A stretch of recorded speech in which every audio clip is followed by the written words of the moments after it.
მოგესალმებით მეგობრებო, მოისმინეთ გზავნილი სამყაროსგან მოცემული არკანების მეშვეობით.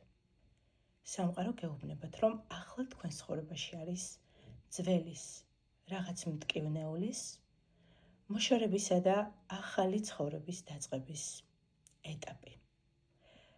ახლა თქვენ იშორებთ ძველ მტკივნეულ გამოცდილებებს, შემზღუდველ რწმუნებულებებს და ყველაფერ იმას, რაც აღარ ემსახურება თქვენს კეთილდღეობას, ზრდაგანვითარებას და წინსვლას.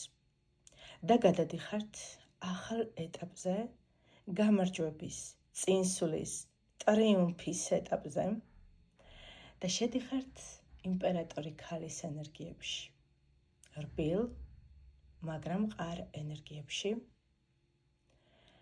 ნაყოფიერების ენერგიებში, სულიერი და მატერიალური კეთილდღეობის ენერგიებში. ამ ცვლილებებში კი დიდ როლს თამაშობს თავად სამყარო. ახლა თქვენ გადადიხართ თქვენი მომავლის განვითარების საუკეთესო ეტაპზე, სადაც დიდ როლს თამაშობს თავად ბედი.